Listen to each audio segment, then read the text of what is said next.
Hello, players and audience, even though I probably shouldn't have added that last part because it's most likely copyrighted or something ridiculous, trademarked, I would suppose. And actually, you're probably like, why does he continually copy Toby Turner? And there's actually an interesting story behind that, and I think that, well, that's not something I really, that's gonna take a while.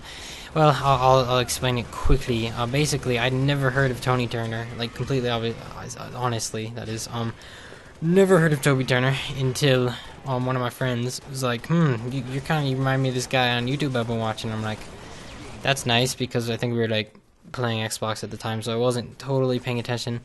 But a couple days later, I went to said person's house, and that's actually probably Liam to Third channel. Yeah, we've done some dual comms, but he was watching Toby Turner. I'm just like, what the devil? And seriously, no lie.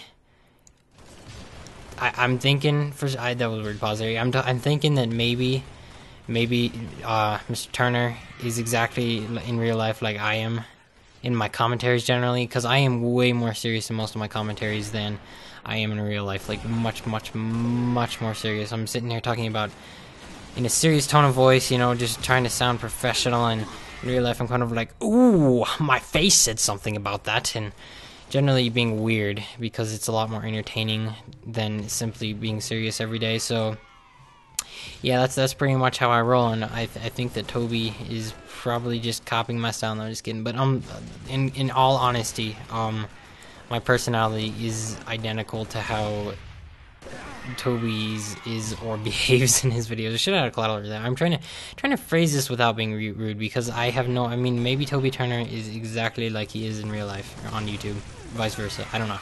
So anyways, this is some Halo gameplay you're watching, and this is like take 3 of this commentary, because the first time I got interrupted, and the second time I got interrupted, and then I tried to record again, and my microphone was muted, luckily.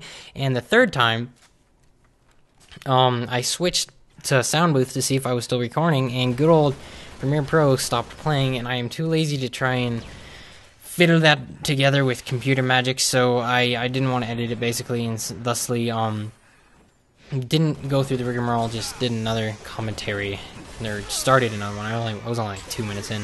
So is Halo, and I'm recording with my HD PVR, and I've got some delicious color correction, hopefully. I kind of switch it up. Like Black Ops has a different color correction preset now than say like this does.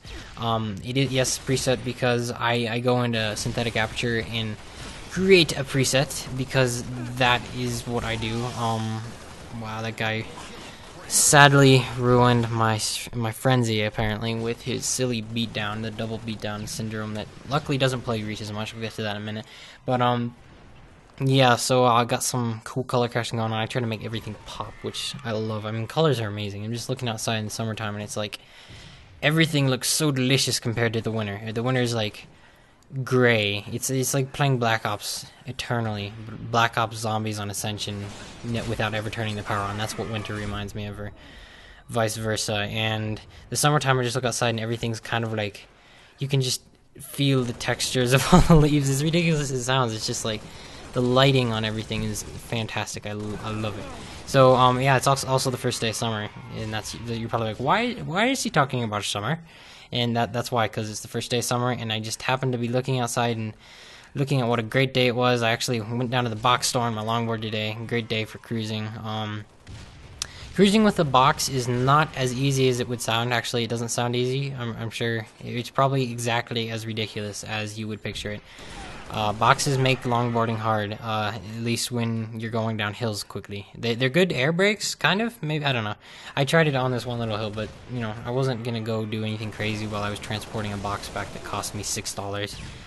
I actually went to the box store, and the guy was like, oh, this box will do just fine, and he handed me a box that was like the size of the box that my computer came in, and my computer's pretty dang big. I mean, this would have fit like 2 Nerf Falcons if you get the picture. It's like a minigun size box, like just a real life airsoft replica minigun would have fit in this box and had room to spare. And I'm shipping like this little plastic rifle that's no longer than 2 feet when it's collapsed. And so basically, yeah, box store story over.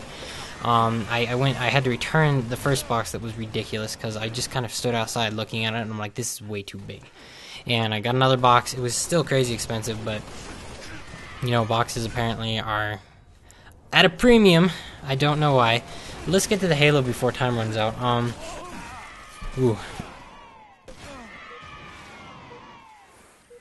My nose is going crazy because that's the one downside of the summertime. As cool as the colors look and as nice as it is to longboard, just not feeling the whole terrible sauce. Well, this is a great point to start talking about the gameplay, and I just want to do a little because I haven't done a good Halo commentary yet.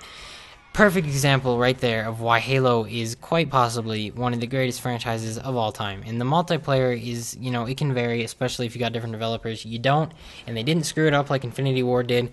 That's what you got here. You've got a game where if you are the superior player, if you can land those shots precisely with the, you know, the accuracy that you need to get headshots, pump them out, bam, you have a fair game. It's balanced. I mean, I'm not going to go to that, but basically, you saw a guy spraying with an assault rifle, and I took out my pistol, and there you go. 1, 2, 3, 4, 5 shots.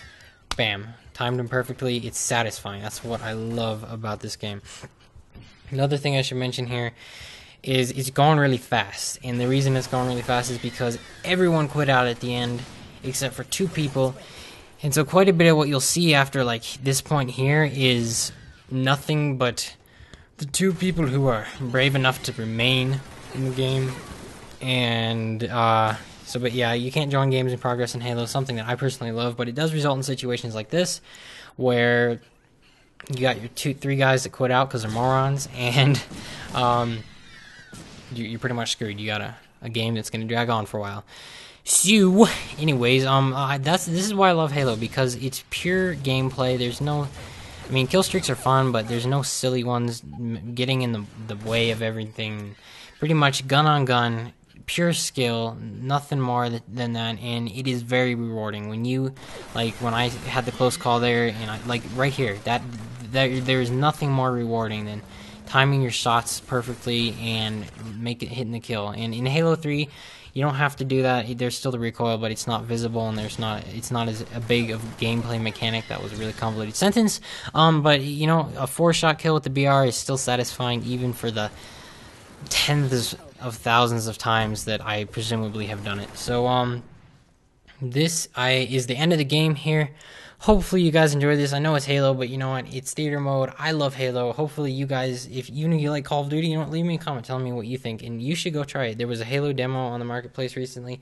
Probably not still there, but it might be. You should check it out.